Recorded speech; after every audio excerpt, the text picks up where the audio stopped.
InvestorIdeas.com podcasts. Good afternoon, and welcome to another episode of InvestorIdeas.com podcasts. In today's podcast, going to be looking at a few public as well as private company announcements from Open Book Extracts, TER Corporation, trading on the CSE as TER and the OTCQX as TRSSF, Curaleaf Holdings Incorporated, trading on the CSE as CURA and the OTCQX as CURLF, as well as Geocan and Hemp Incorporated, trading on the OTC as Hemp.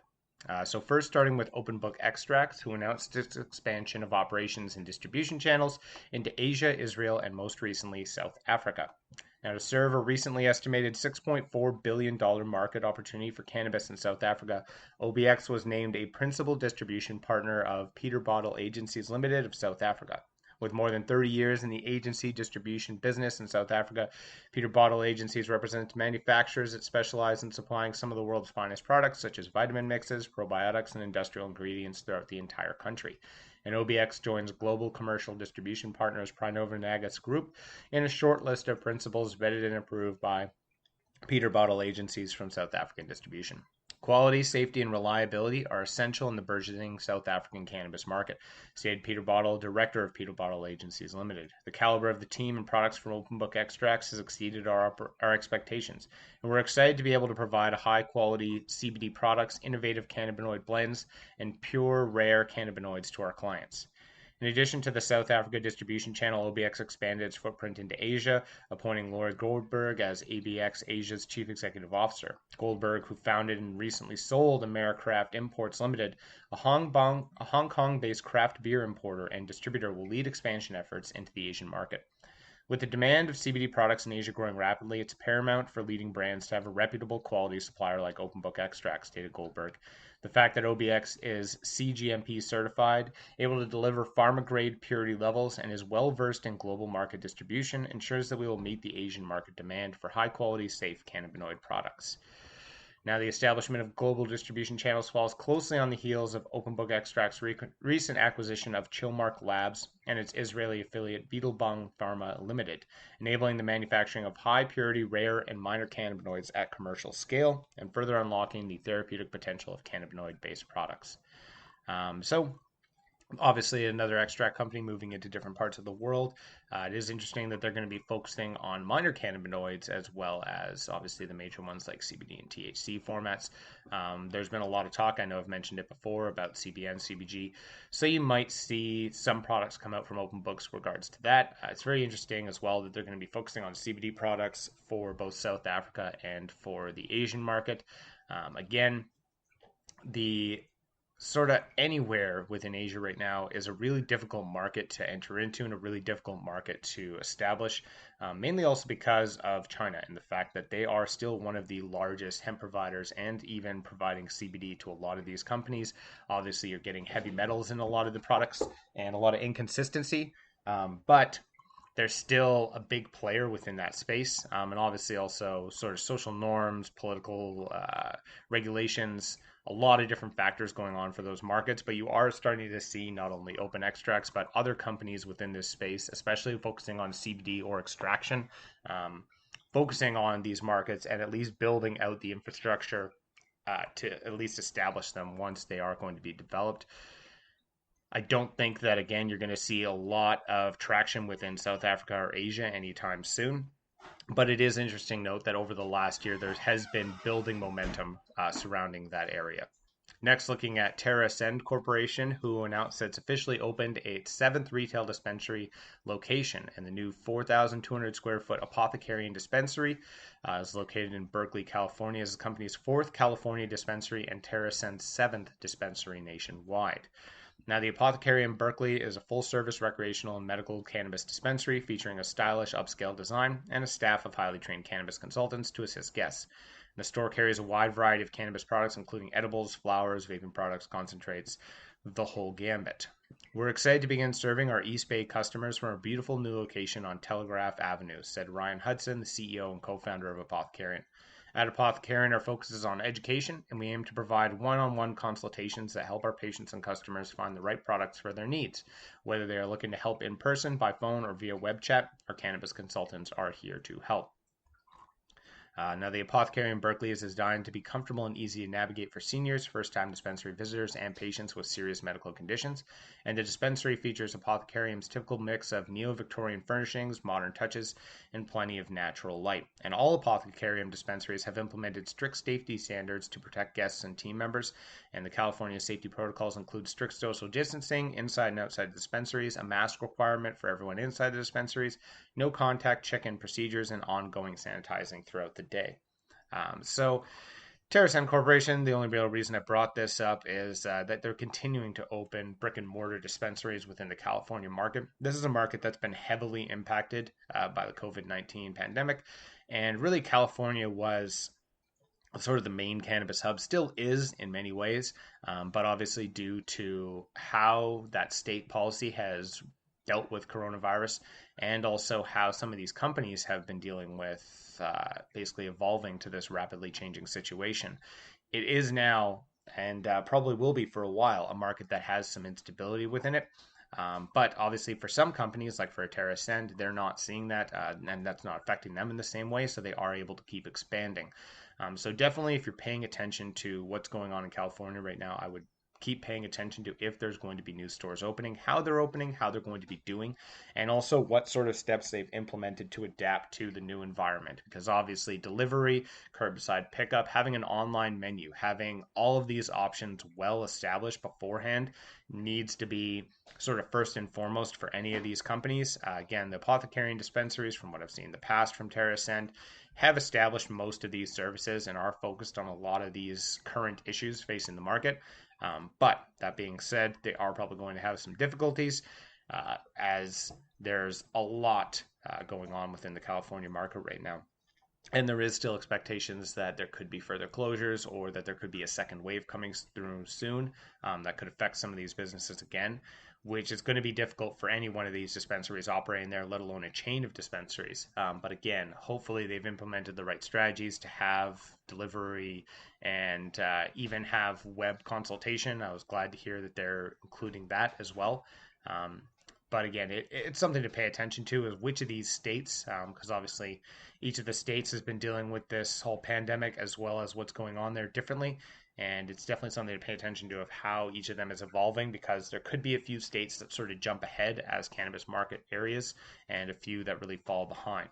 Next, looking at Curaleaf Holdings, who announced launch of Curaleaf sublingual tablets in Florida. Now, these cube-shaped, berry-flavored bites will provide the state's medical patients with a discreet, sugar-free, yet fruity alternative form of medication. Curaleaf's new sublingual tablets, which will be in 30-piece jars, contain 5 milligrams of high-quality cannabis oil per piece, which allows patients to manage their treatment plan with confidence and ease. And each bite, which is made to be ingested orally or sublingually, is translucent in color and features a refreshing Arctic berry flavor. And the new product will be sold at all the company's 28 operating dispensaries in Florida with a phased rollout between August 8th and August 20th. You can click the link attached in the article to find out more information about them.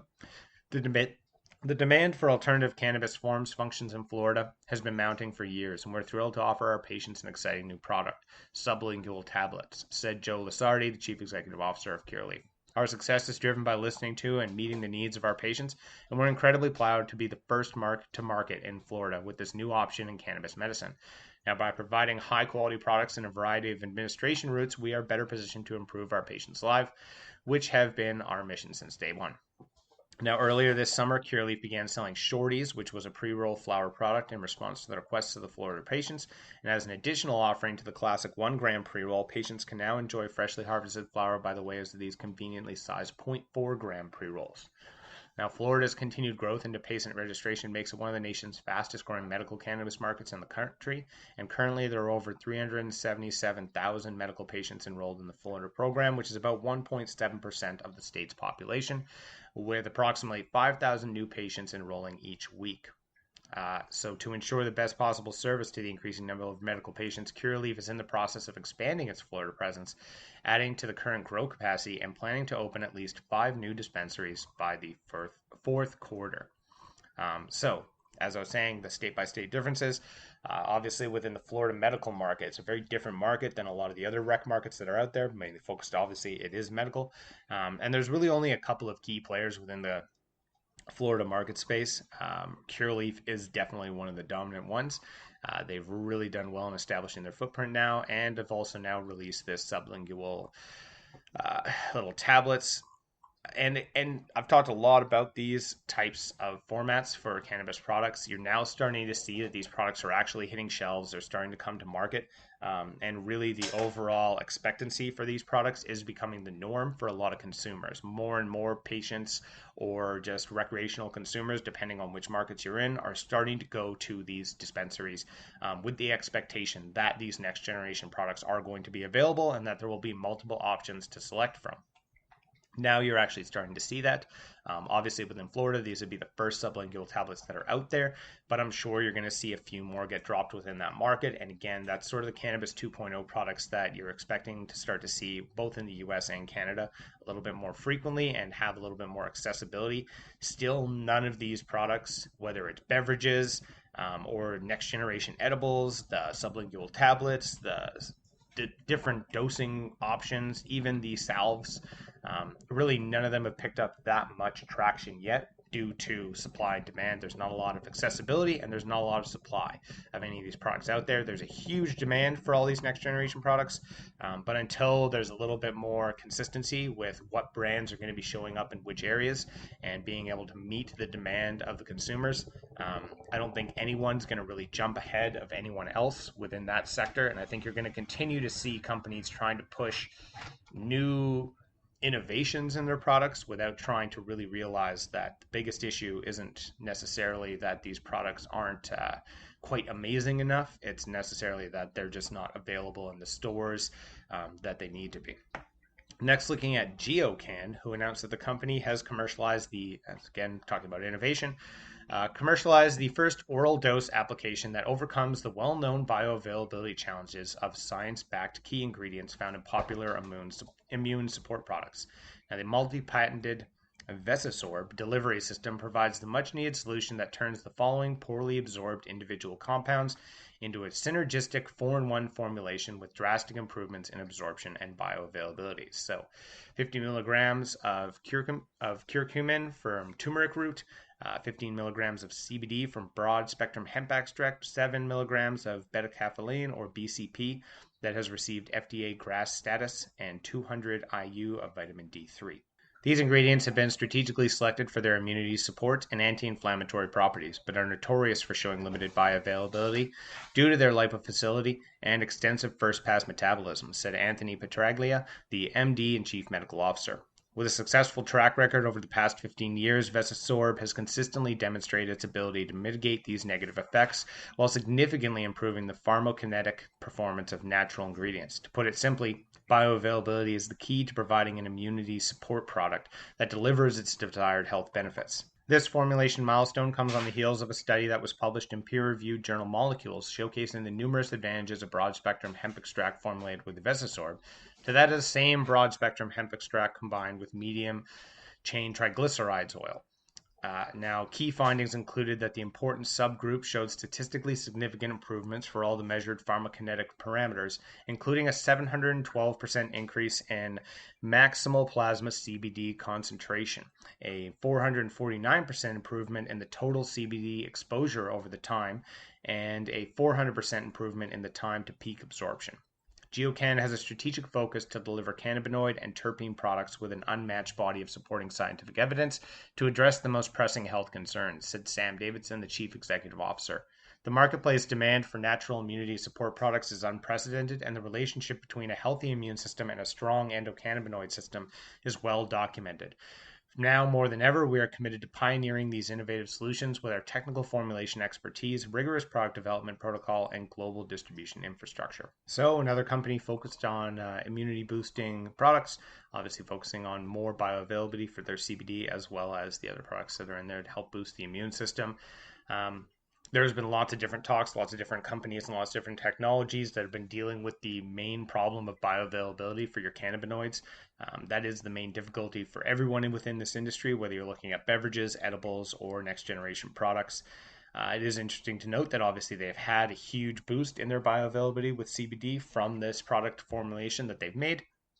But there is a lot of competition out there And it's just interesting to note that you're continuing to see more products come out that are along the immune boosting side of the industry. And I really do expect that to continue over the next year within the cannabis sector, especially for CBD. You're going to continue to see these products come out to just boost overall health and immunity, as opposed to trying to deal with specific ailments all the time, which we have found within the cannabis sector is quite difficult due to the uniqueness of everyone's endocannabinoid system. That's the unfortunate reality, is that certain strains or certain products are just not going to interact the same universally as they would other medications that are out there. And so that is the difficulty of the cannabis industry. But there are lots of things like this product from Geocan that can just be a general immune boosting system or a general health and wellness product, as opposed to focusing again on specific segments. Lastly, looking at Hemp Incorporated, who commended Congress for approving an amendment to the National Defense Authorization Act permitting military service members to use CBD and hemp-derived products. Now, the amendment supersedes months of confusion surrounding CBD policy earlier this year and addresses policies across military organizations following the legalizing of hemp in the 2018 Farm Bill. The approval measure is also celebrated by Hemp Incorporated's strategic hemp growing partner, Veterans Village Kins Community in Arizona, which is designed to grow hemp for CBD products that benefit veterans, generate revenues for the residents, and the support of Holistic Hearing and Learning Center at the heart of the community. This is a step in the right direction for cannabis policy reform provisions, and we're very pleased that Congress has taken the initiative to allow military members to utilize the natural benefits of hemp to remedy the mental and physical effects of serving our country, said Hemp Incorporated CEO Bruce Purloin. Working with our veterans partners at Veteran Village Kins Community in Arizona, we can see the good that CBD has on former military service members, and this only illustrates the therapeutic and preventative effects it can have on active members as well. Now, according to the Department of Defense Suicide Prevention 2017 annual report, there were 1,397 non-fatal suicide attempts by active duty service members. However, a 2015 study titled Cannabinoid as a Potential Treatment of Anxiety Disorders showed that CBD usage to be the most effective in helping people deal with traumatic events within an hour of the experience, suggesting that using CBD while on active duty could probably decrease the development of PTSD and severe anxiety before it is too late. So obviously CBD getting more and more traction this year. It's a great year for that side of the industry. Obviously cannabis in general is doing quite well, even as the COVID-19 crisis continues to go on. But especially for the CBD sector, last year was a pretty decent year to get things going. This year is much more monumental for having this expand globally, having much more organizations and authority figures completely endorse this product, having the military now focused on the use of CBD for active service members, I think is a huge step in the right direction.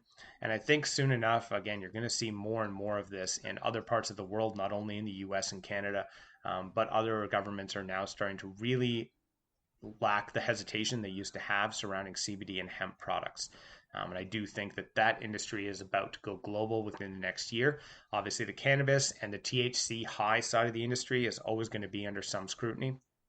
But I do think that now the sort of proof is in the pudding that CBD is pretty non-damaging to society as well as people's general health, and that this product should be allowed for global accessibility for anyone, whether they're in military or outside of the military, so they can have access to these products and increase their overall health and sort of immune system as well as mental health.